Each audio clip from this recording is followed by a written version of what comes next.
Hello, I am Terri White. I am the author of Coming Undone. This is my book, which is out tomorrow. This is my first ever Instagram Live, apart from one I accidentally did at Glastonbury after having a few too many drinks and leant on the wrong button. I am really excited to be here. I'm really excited to talk to you about my book. And I'm being joined by somebody very, very special, one of my best mates, who is going to talk to me about the book, the incredible Sali Hughes. Hopefully, if I press, she will join us. Just waiting for Sali to join us. Hello! Oh my God, I made it work.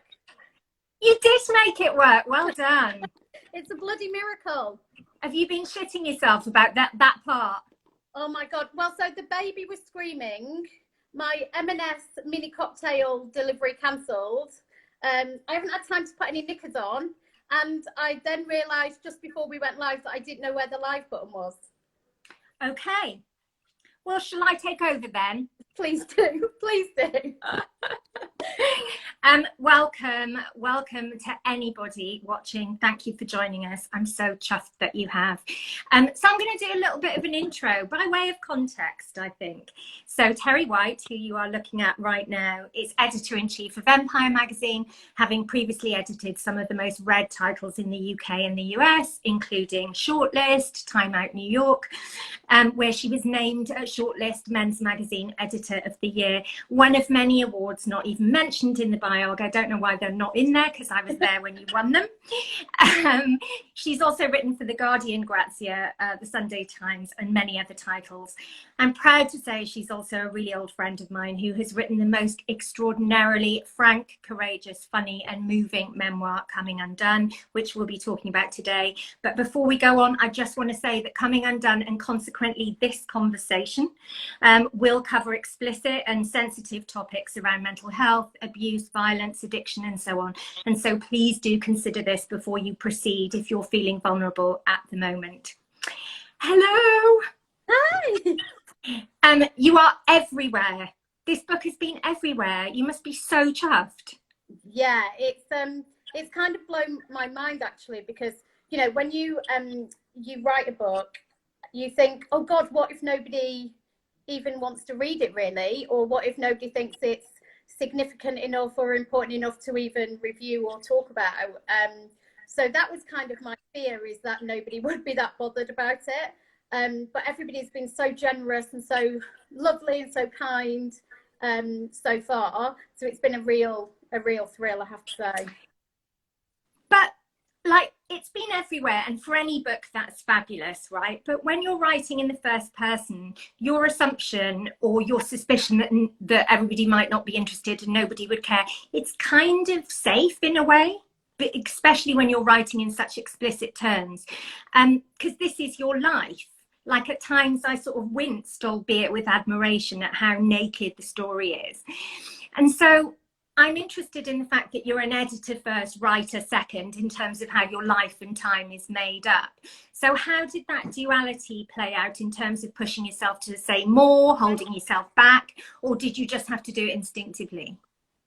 So I think, yeah, you know, as a journalist, your job is to make sure you're never the story. So your job as a journalist is to speak to other people, find out what their story is, reveal something interesting. And you know, you're always told, don't center yourself in the narrative. That's really important.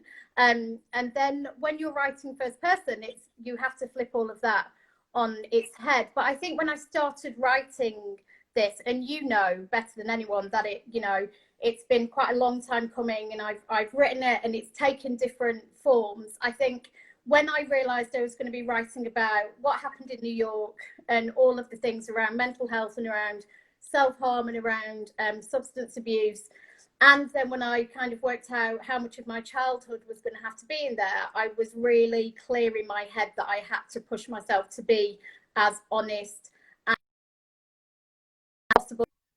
That meant kind of being as frank and, as you say, as naked as possible, and that felt like the deal for me. I think it would have been dishonest or disingenuous or just not real to kind of, guard anything off and say, I'm not going to go there, I'm not going to reveal that. And it does take a kind of a vulnerability that is quite uncomfortable at first, to be able to be that honest and kind of that open about pretty much everything, really. Well, so the book goes back to your very young childhood, which you touched on there, and we'll go back to that too. But let's just start where the book starts for now. So you're living in New York and things are not good. I mean, like really, really not good. So you've been sectioned and you're being held in a psychiatric facility against your will. Can you talk about the modern day events that kind of led us up to that point? Yeah, so I've been in New York a couple of years by that point. I'd had a period there, and then I'd moved back home briefly. And then after like 2 weeks of being home, I'd been offered this amazing job on Time Out New York, which was kind of the dream job. And I hadn't had a great time in New York before that, but I think I kind of thought this was my chance at redemption, really. You know, I'm going to go and I'm going to have this incredible job and I'm going to do New York right. And, you know, things kind of skidded out of control really quickly. I was kind of in the grips of a mental health crisis. My drinking was escalating. I was taking prescription pills.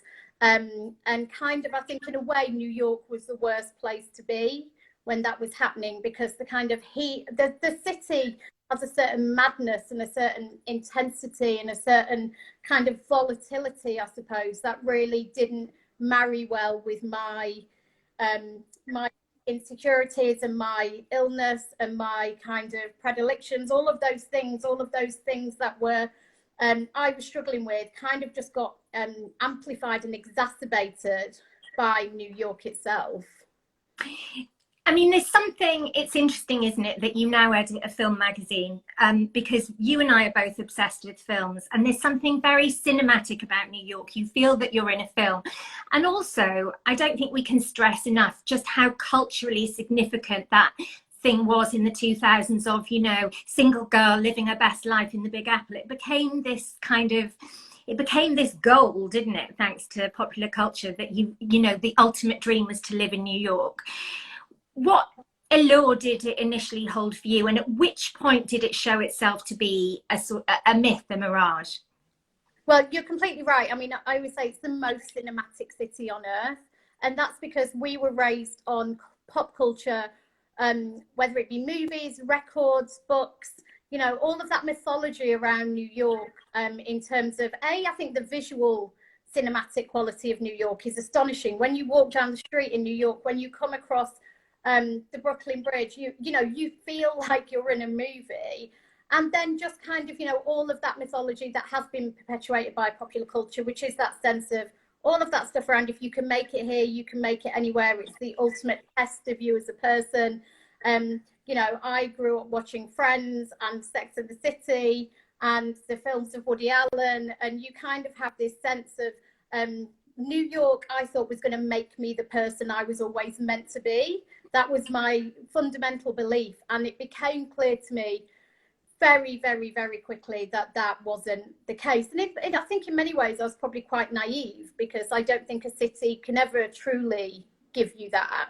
But I think it was kind of a bit of a shock for me, because I found the city really brutal, really harsh, and just not a very nice place to be a lot of the time. And I think I found it incredibly difficult to live there day to day. And it's a city that, you know, values ambition and commitment to your job and your career, and kind of this unrelenting desire to be better and earn more money and be more successful. And I found that incredibly exhausting, even though, you know, I've always been ambitious, was very ambitious in London. It was a whole new level that kind of I found quite difficult. And it just, to be honest, it lacked a warmth for me that I love about London. And that isn't to say I didn't meet warm people in New York, because I did, but the city itself I found very lonely and quite unforgiving. I'm going to read some of yourself back to you here, because I always wonder how much you were running towards New York and how much you were running away from home. So yeah. You say, I knew the city was not only holding the life I'd been waiting to live, but the best version of me I was still set to be. So did coming home feel like coming home to what you feared would be the worst version of you? Like, it seemed to me at the time and in the book that you weren't just really escaping, because you weren't escaping at all. You were just kind of running away and turning your back on what you didn't want to see. Yeah, well, and I think, you know, I think I felt like when I first moved to London, and it was, what, 200 and odd miles from my kind of hometown, that was as far as I could imagine at that point running. And then I think it came a point where I felt like I still hadn't run far enough. And suddenly another 2,500 miles seemed like it might actually do the trick. And so, you know, I had a really lovely life in London before I left for New York. But I think, you know, what I realised, and everybody always says this, and it sounds like a cliche, and it kind of is, but it's also true, which is you can run as far as you like, but you can't escape any of that stuff. And actually, weirdly, the further I ran, the more pressing that stuff became, the more kind of the bigger it became in my life. And it did the exact opposite of what I'd been hoping it'd do in the first place. So you mentioned in the book and in the Guardian weekend extract this week the time that I was visiting, when I was in New York one time, and you and I were sitting in a bar on a roof somewhere, and you had just been offered the job at Empire, and you were saying how unhappy you were and how difficult you were finding it and so on. And so, but you still didn't know whether to take the job. And I said, well, why stay? Why stay? And you said, but if I go home, what will people think? You said that to me, and it really struck me then, and it really strikes me now. And I really empathize. I totally empathize. It struck me then, it strikes me now as really important. Can you talk a little bit about how kind of pernicious an influence shame can be? Yeah, so I think, you know, shame's been kind of a continuous thread in my life, certainly. And I think, you know, ever since I was a child, and, you know, I went through physical and sexual abuse, and shame was a familiar friend of mine for pretty much my entire life.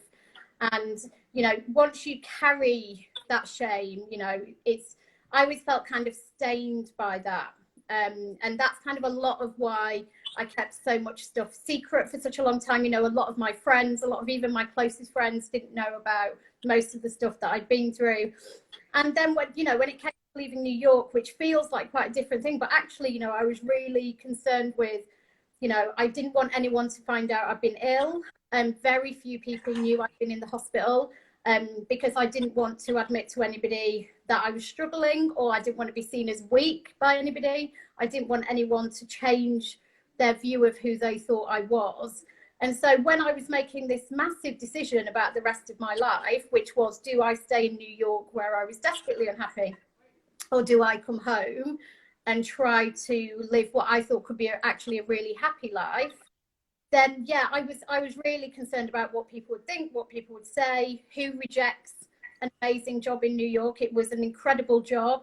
I lived in a lovely flat in the East Village. Like, who rejects that life, and what questions would be asked about it? And I do remember when I came back, a couple of people said, oh, did you actually get fired? Or, you know, was that the real deal? And I was like, oh, no, it was. And because people are convinced, like, you're somehow making it up because you must be mad to make that decision. And it's probably because they figured there was something more kind of at the heart of it, which clearly there was. But again, I was so conscious of people not discovering all of that stuff that I'd been working so hard to hide, that it probably, what people thought, became a much bigger deal for me than it ever should have been. I think how many of us, many human beings, protect themselves from childhood shame and trauma is by becoming kind of immensely proud as people, never vulnerable, can cope with anything, kind of bulletproof, and it's sort of this armor you put on.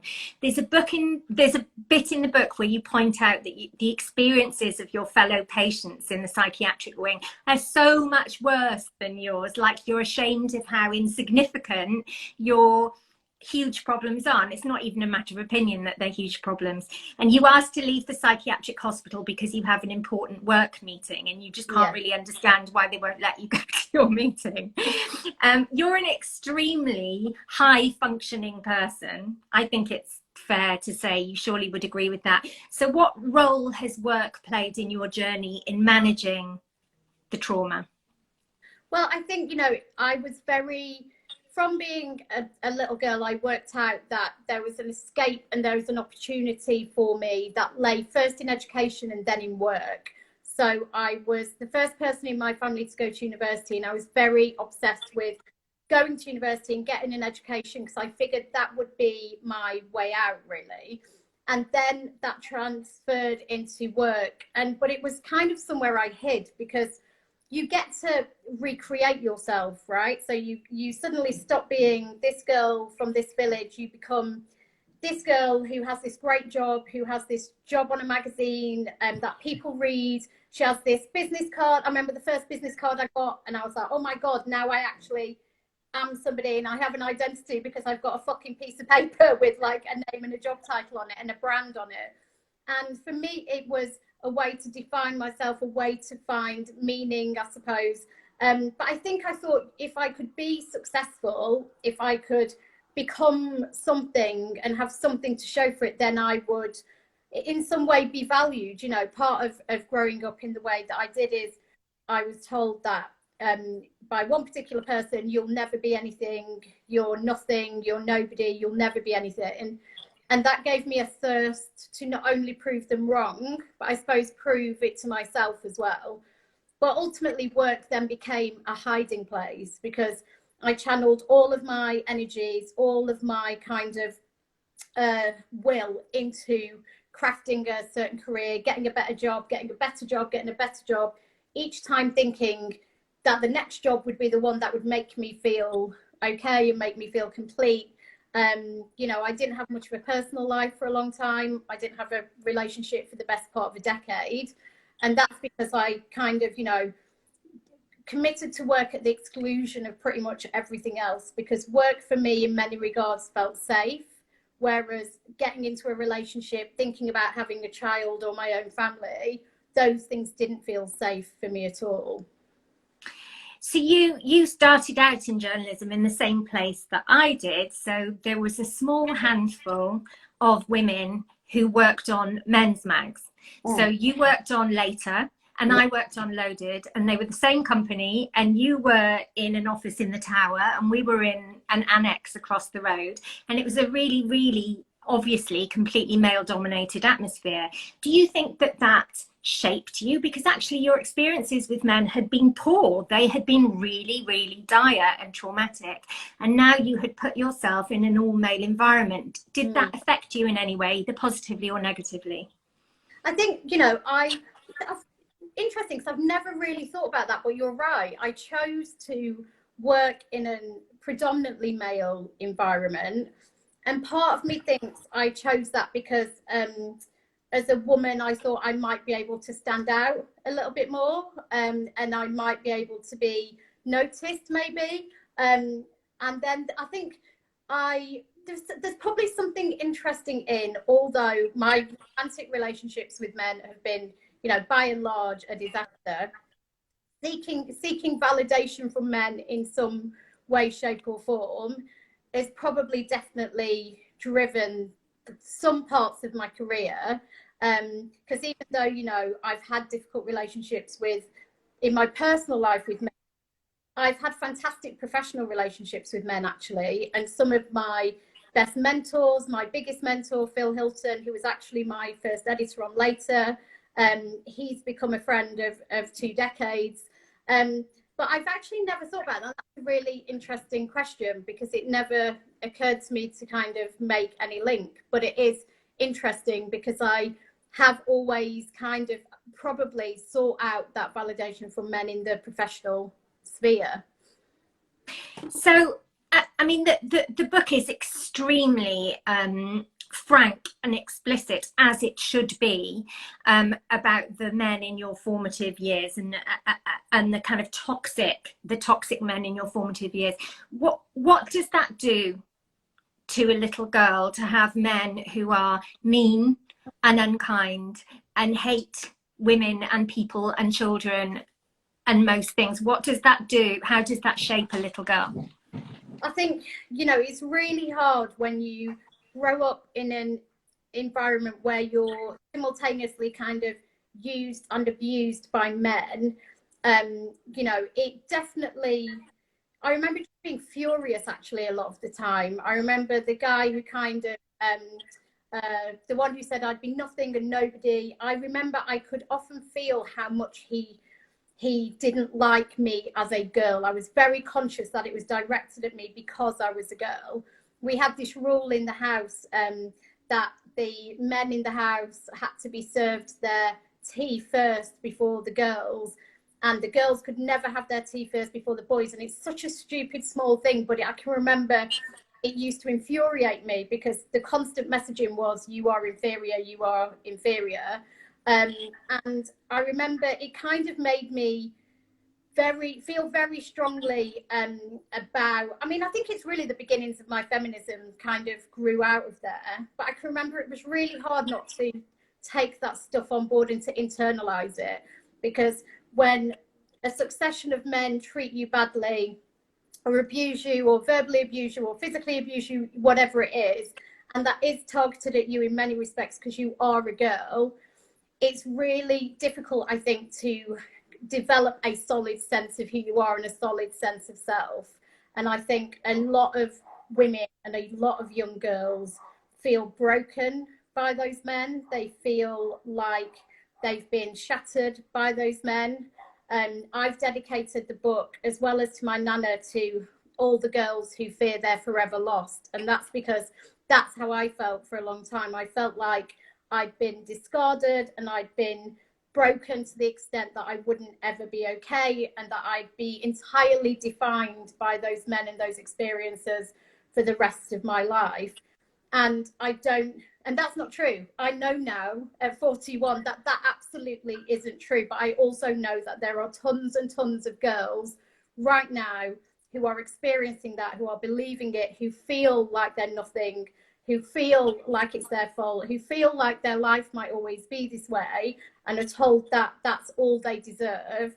And that is absolutely not even remotely true. But I know how damaging that can be, because as you say, it's the formative years, right? It's the years when you're developing your character, your strength, your resilience, your personality. You're discovering your place in the world as a person, but also specifically as a woman and as a girl. And I think it's really hard to do that under that constant kind of violence and oppression, really. Well, I mean, there's no room in your childhood. For anyone who's read the book or is about to read the book, will discover that there is no space in your childhood to form a personality or a sense of self at all. And I wanted to talk to you about men, because I do think it's interesting. So men in your childhood were unkind, they were frightening, they were dangerous, they were unreliable, they were mean. And it can be really difficult to unlearn those expectations and to feel comfortable with something else in a way sometimes.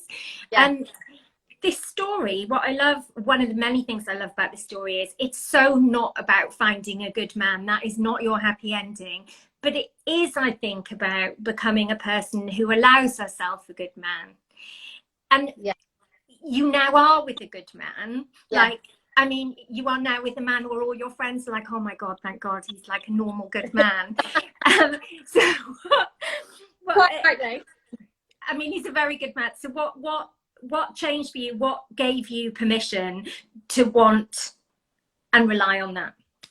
Oh, well, it's so funny because, you know, I have had terrible taste my entire life. And I remember once saying to a friend of mine that, you know, I don't think I could often tell the difference between pain and love. So I think once you have been formed in that fire, whether it's been rejected by your father or whether it's been abused by men, I think you come to learn that pain. And there's a recognition in that pain that you sometimes mistake for love. And I certainly did. I remember once going, oh my God, I can't tell anymore if this feels good because it's love, or does this feel good because it's pain? And I'm hardwired to recognize that feeling.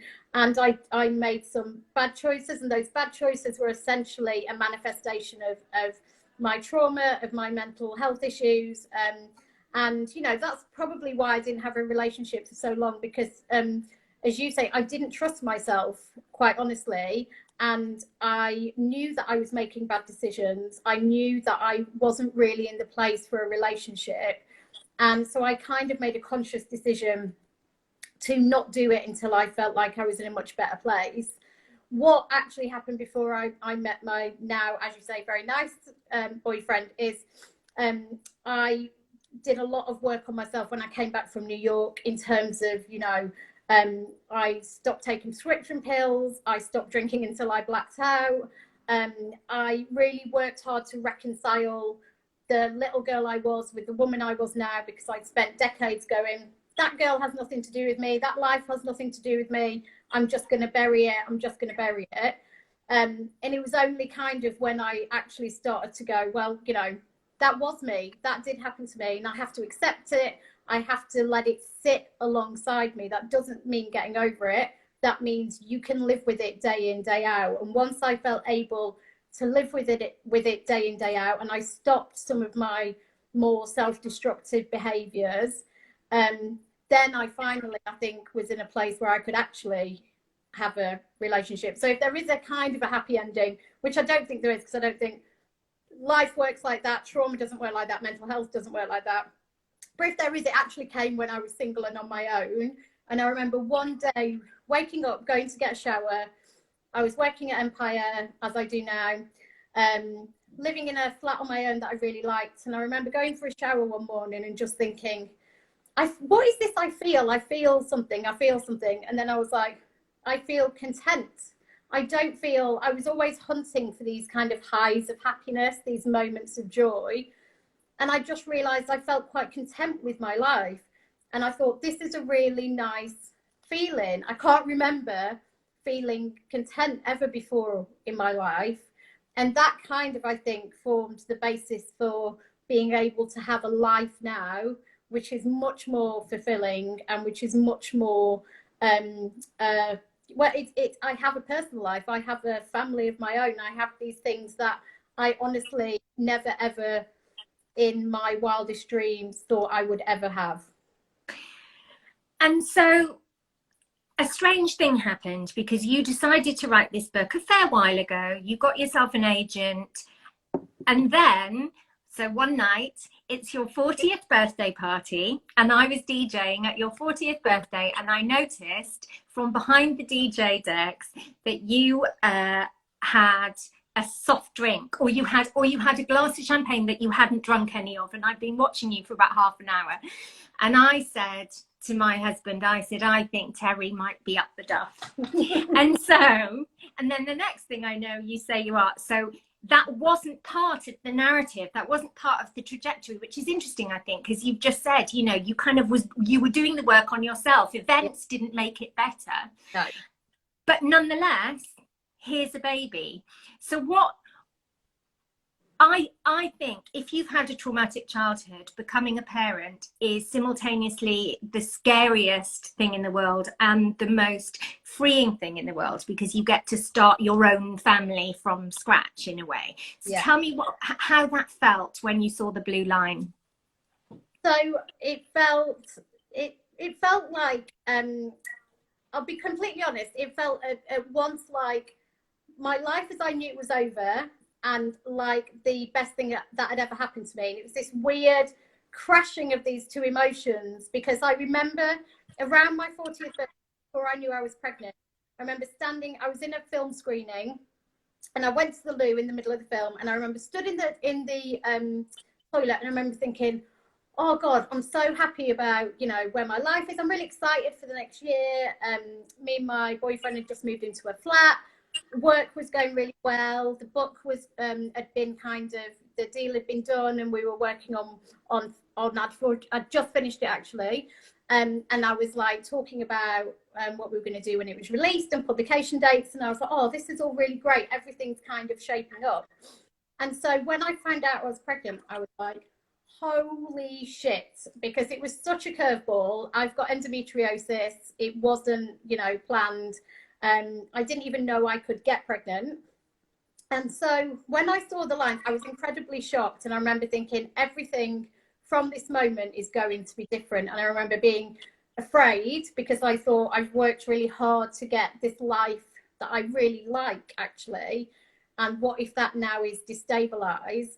And what if my mental health is destabilized? And then just also at the same time feeling this spark of hope and of excitement and thinking, I can have a baby, I can have a child, and I can be happy about being a mother, and I can be a good mother. Because my biggest concern was always about being a parent was that I would just be a terrible parent. Not that all new mums kind of struggle to some degree. That wasn't my concern. My concern is that something in me, something part of my kind of DNA makeup would switch the moment I became pregnant, and I'd become a bad person and I'd become unable to cope, and I would follow in the footsteps of those that had gone before me, and just being convinced that that would be the path for me. And then when I became pregnant and when I saw the test, I was like, I'm going to be a really good mum.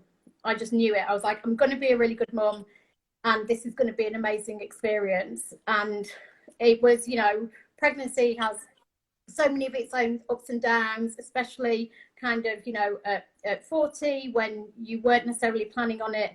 But it was absolutely one of the greatest things that's ever happened to me. And life has changed and life does look different, but in such a beautiful, unexpected way. But I can't tell you the relief when I found out I was pregnant and my first feeling was, I can do this and I can be a good mum and things will be different. I just knew they would be different.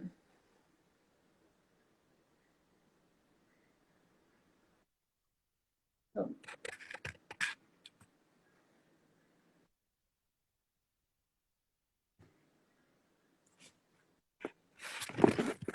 Oh.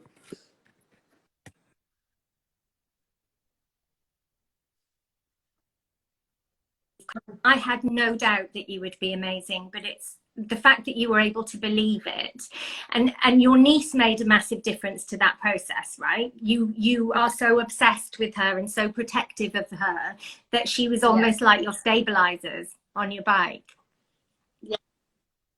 Yes, I mean, my niece, who was born when I was in New York and was actually a large part of the reason I came home. She is, I'm her godmother. She is one of the greatest human beings I have ever met. And when she was born, I had I'd never really had these particularly maternal feelings. And when she was born, I felt this kind of swell of maternal something. I couldn't quite put my finger on what it was, but I felt a closeness to her immediately. I felt this love for her that I kind of hadn't really experienced before. And that was a huge part of, I think, actually me going, oh, you know what, I can do this with my own child. And I think her coming into the world was a huge game changer for me, and was definitely kind of the beginnings of my path to motherhood. So I don't know if people can hear me, because apparently it's gone a little bit pixelated. Can you hear me? Can you hear me? Okay. Before we move to audience questions, because I've got loads of good ones, can I talk to you about the writing of the book itself? I read it so fast because there's like a real urgency to it. And I read it in one day. So I opened the Jiffy bag, there it was. I started reading it and I stopped until it was finished. And it reads, and you know that I mean this as the ultimate compliment, it reads like popular journalism. You know, it's not a misery memoir, it zips along. It zips along really fast. Was that pace an editorial decision or a personal necessity for you? How quickly did you write it? So kind of a little bit of both. The book developed a natural rhythm when I was writing it. And I wanted it to feel, especially, there's a little bit of a difference between kind of the childhood stuff and the later stuff. So the book is set on these two timelines. There's the New York, which is set as current day, and then there's my childhood, which is the past.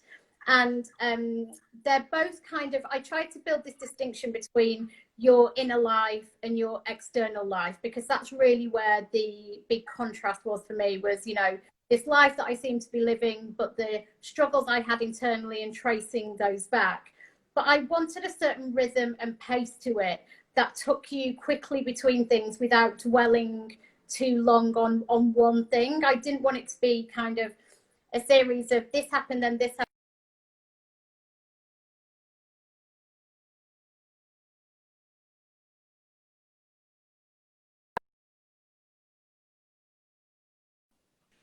Are you still there?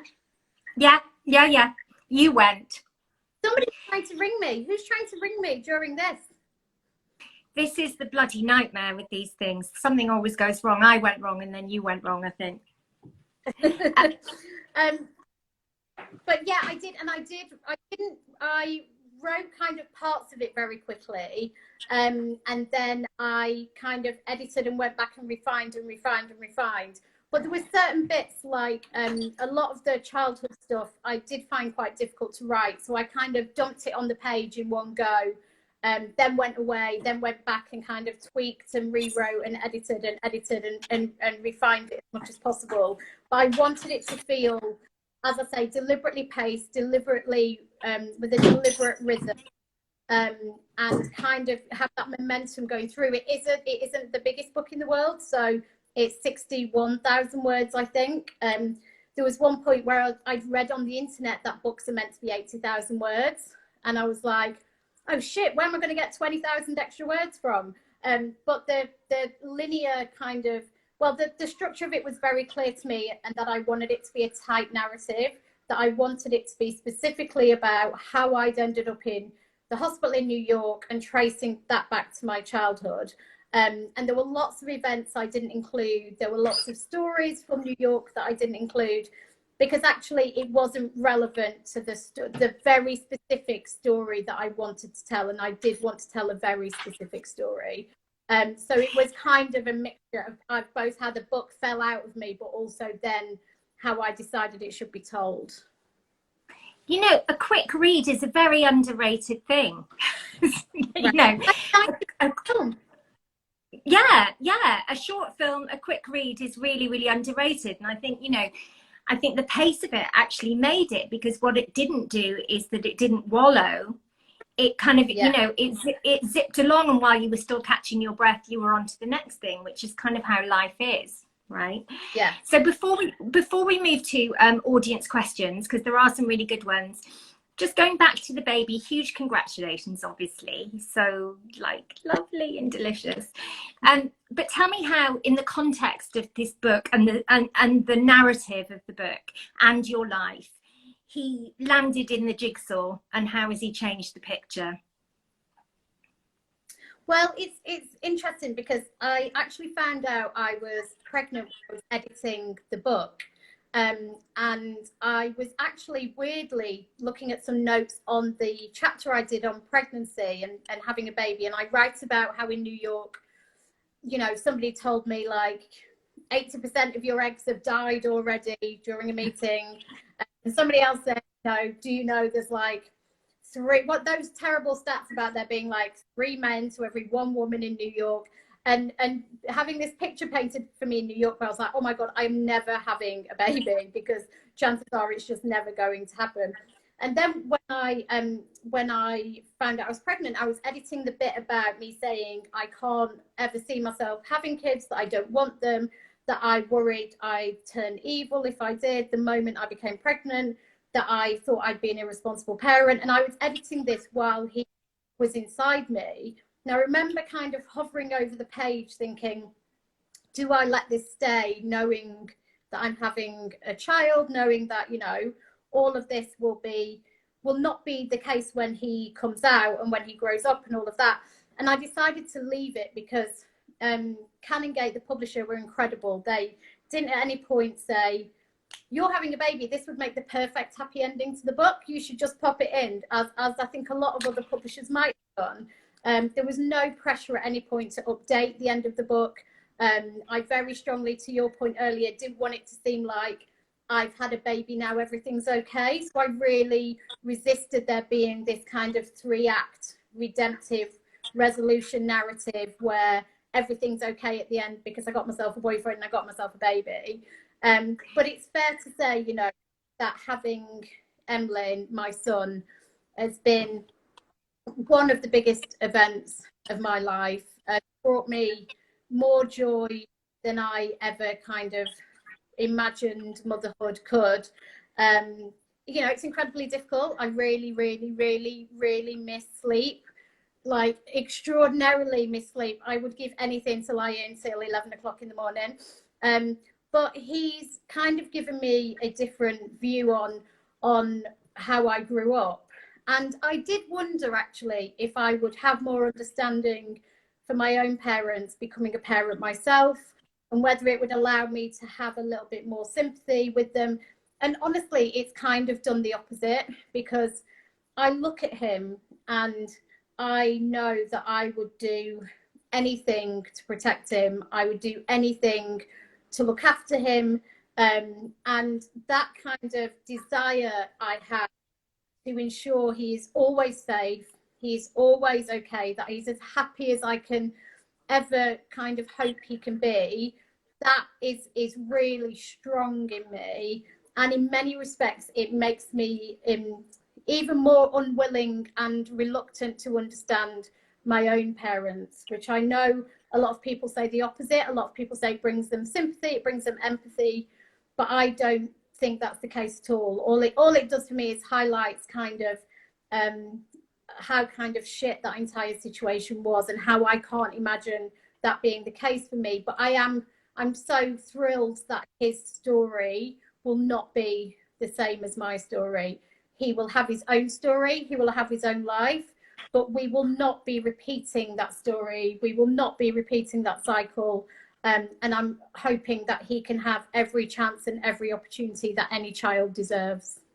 I mean, this is literally it. This is the whole thing. This is the moment, and we get it at different times, but the moment is realizing that whatever happens from now on, there may be wear and tear and there may be grievances, but it won't be that. It won't be that. And that's huge. That's life-changing. That's literally the whole point. If you're somebody who comes from a difficult or abusive or traumatic background, when you go, actually, that line has been drawn, and that's not my kids' experience. That's not their story. Yeah. Let's go to questions before we both start crying. So,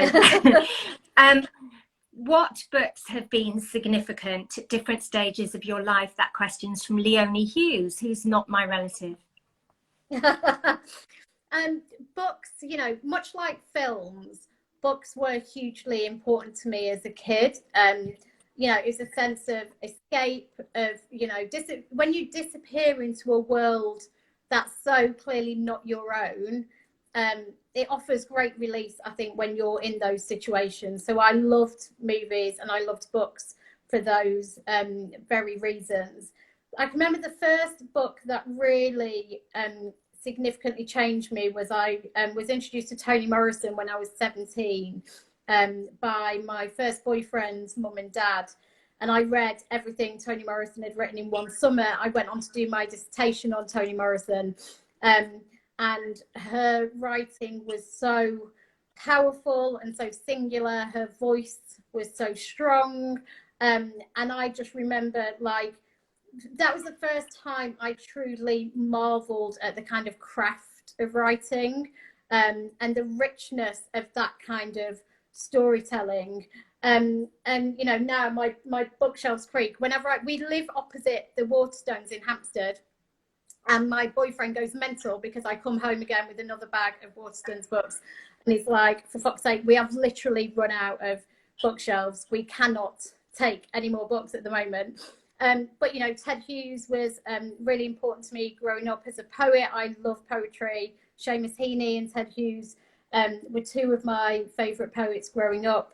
And books have remained for me just a source of great comfort and insight into the human condition, into life, into, you know, when I found it hard to process my own feelings, I often found some kind of refuge and some kind of sense, I think, in books. I think that's what they've always offered to me.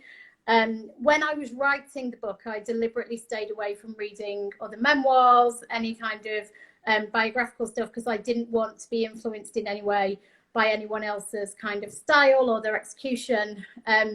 So yeah, I mean, books and films will always be my two great loves. And if this book were to be adapted for the screen, who do you want to play you? Oh my God, that is such a good question. Kathy Burke. I would love Kathy Burke to play me. That would be amazing. If she, I'm sure she wouldn't even consider it, but that would like make my dreams come true.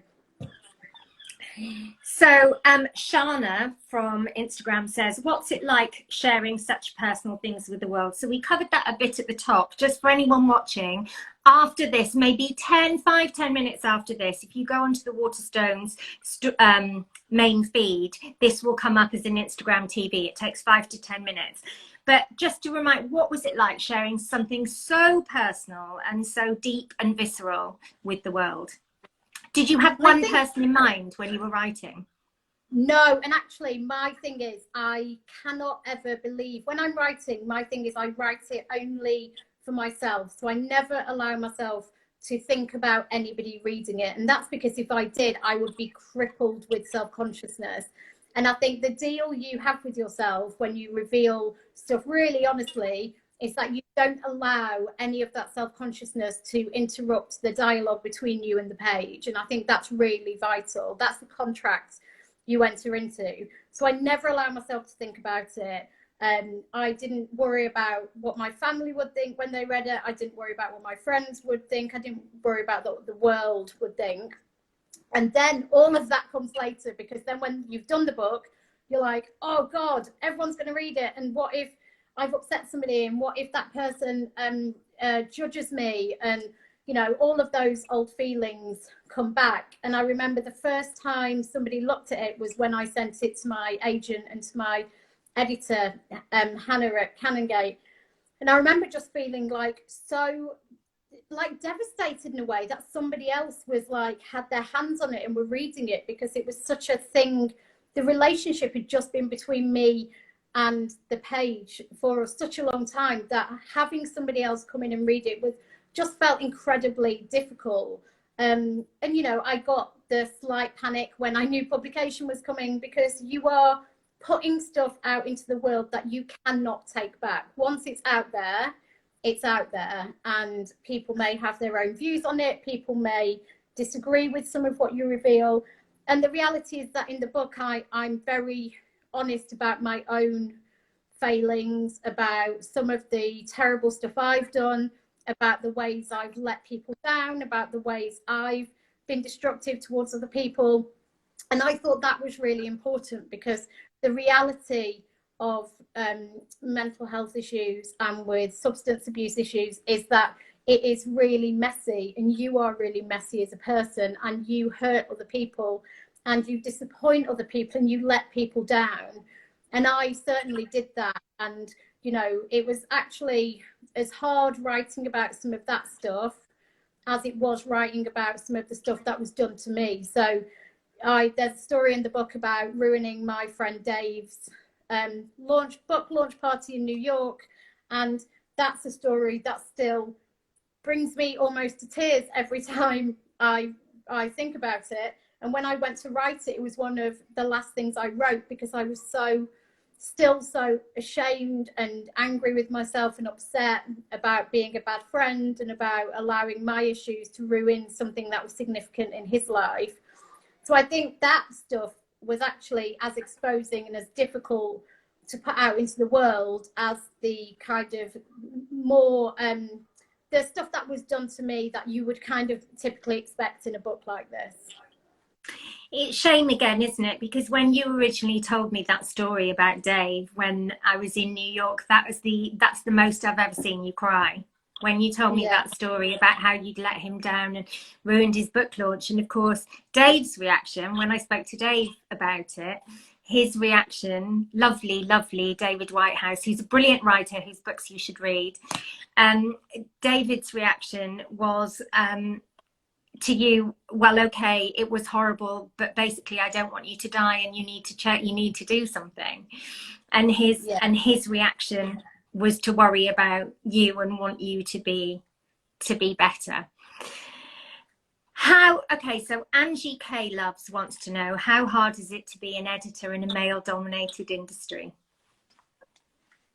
Well, here's the thing, like something like Empire. Diplomatic face. That's my professional face. Well, so Empire and, you know, film has traditionally been male dominated. The two film magazines, big film magazines in this country, Empire and Total Film, are both edited by women. There is a ton more women in film than there used to be. Traditionally, as you said, I come from men's mags, and to be honest, I had a really good time working on men's magazines. I think, you know, I enjoyed the challenge of male dominated media. I think, you know, I like to make things difficult for myself. I think I always really like to kind of have loads of odds against me and then succeed anyway. Again, probably part of trying to find validation in many respects. And so actually working in an industry where I felt like I was at a bit of a disadvantage, I think I kind of liked that in some respects, and it drove me and led me to kind of work harder and be more ambitious. And you know this, most of the men in men's magazines were always an absolute delight, were super clever, super sensitive, and some of them are still my best friends now. And, you know, I feel incredibly privileged to edit Empire. It's always been one of the great dreams of mine. But I'm thrilled to see film, for example, become much more representative over the last few years, although I still think it's got a massively long way to go as well. The Truffle Pig Bakery, bakeries, wants to know, was there a specific moment or a catalyst that made you decide to write this book? So was there a thing that thought, screw it, I'm going to do it? So the book started out actually as a series of 50-word stories that a friend of mine challenged me to write when I came out of the hospital. So I came out of the hospital. My days were kind of fine because I was at work, but the nights were really long, and I was doing AA at the time, and I was doing outpatient rehab, and I was trying to not go out. And he said, look, you know, I know it's really difficult, but why don't you do 50-word stories? And it'll be something to kind of get you engaged and get you kind of spending your time on. And they started out as being about New York. So they started out as being about the hospital, about what I'd seen in New York, about my experiences. And then the more I wrote, I kind of started to dabble in ones about my childhood, stuff when I was younger. And I still didn't feel ready to write anything about it properly for a couple of years. I think you often have to have some distance. I definitely didn't have enough distance to do it straight away. I couldn't, you know, when you're still knee deep in the weeds, you just can't see or have anywhere near enough perspective to craft anything meaningful, I don't think. And then I met my agent, Anna Pillai, and she was talking to me about potential books I could write. And we were skirting around this as a book. And it became apparent that this was really the story that I was desperate to tell. Initially, the book was really about New York. So it was called Manhattan initially. It was very much around what happened in hospital, what led up to it, and what happened when I got out. And then as I was writing, I kept coming back to the childhood stuff. And it was almost, to be honest, like these stories were demanding to be heard.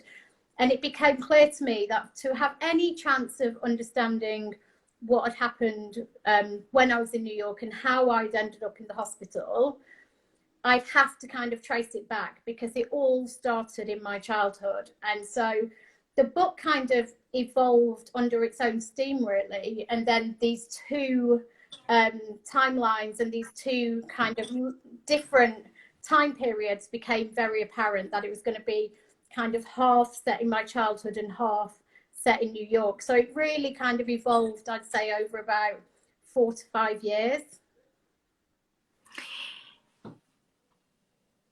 Maria Guy wants to know, and I think this is such a good question and such a kind of bold, open question. Advice to a 33-year-old woman who hasn't met anyone and wants a baby, but is also terrified. Oh God.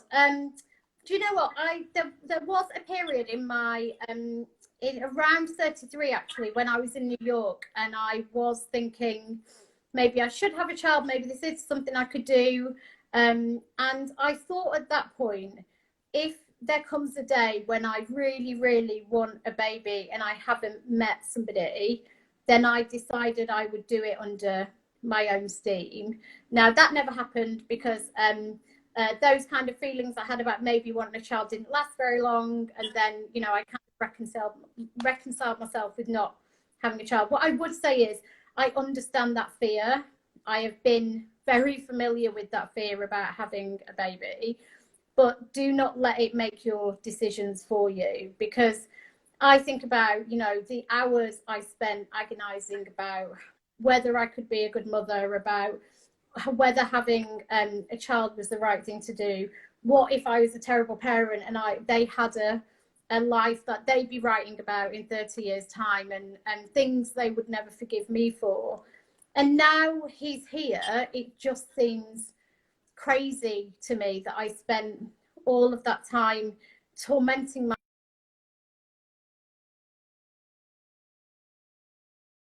I'd have known that I am a kind and caring and hopefully loving person who would always try and give their child the absolute best in life that they could ever have, and would always want to do what's right for them, and would never intentionally hurt them or let anyone else hurt them. And so I think that was always inside me, but I think I let the fear overtake me, and I should have trusted my instincts all along. So the only advice I can give is trust yourself. You know who you are, you know probably what you want, and to trust yourself, and to trust your voice, and to trust your instincts about who you are and what you want. And sort of don't let people from your past dictate your future life choices. Like you know, Yeah. It's easy, isn't it, to go, what, you know, what you're saying about your childhood, it's easy to go, okay, well, they were bad in my childhood, and so I will be useless in my future. Yeah. With the same responsibilities, I will take on the same. But actually, they don't own the rest of your life. They shouldn't own the rest of your life. Or a life that doesn't even exist yet. No, and that, you know, the thought that I think the thing about childhood trauma is the reach of it is far and the reach of it is long. And if you aren't careful, or if you don't kind of maybe try and tackle it, then what happens is it continues reaching throughout your life, and you will make decisions under the weight of that trauma, and you will make decisions that you may not necessarily have made because of what somebody else has done to you. And here's the truth is they do not own your story, they do not own your life.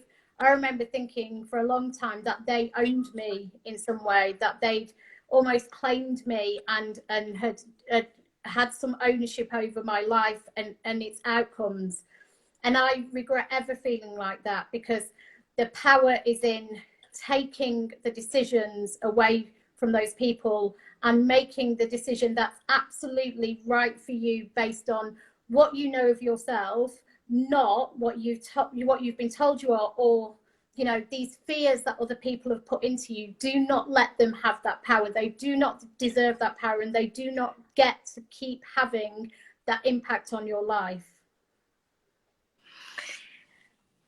Yes to all of this. Last question, because I know you'll be able to answer it really quickly. Proudy Pants wants to know, if you could only sing one karaoke song and no other, what would it be?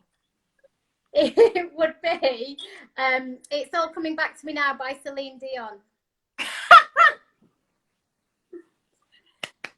Very good. Thank you so much if you joined us. Straight after this, which is going to end any second, you can go onto the Waterstones main feed, and in about 5 to 10 minutes it will be up in their IGTV, so you can watch the whole thing in its entirety. Lots of questions coming up that were answered at the top of it, so top of the event, so you can go back and watch the whole thing. Terri White's Coming Undone is out now on Canongate. It's available literally everywhere that you can buy books. Waterstones, it's online now, so you can order there. I think you can even order a signed copy, in fact, or you can contact Terri on Twitter. She is Terri White on Twitter. Terri, I love you so much. I'm so proud of you. It's an amazing, amazing book. Thank you for writing it, and thank you for joining us. Thank you, Sally. Bye. Bye. How do I?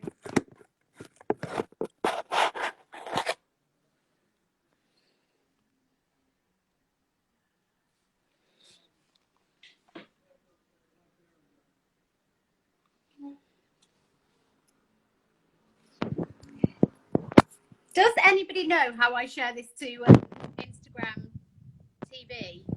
You brilliant people who probably have better technological knowledge than I do.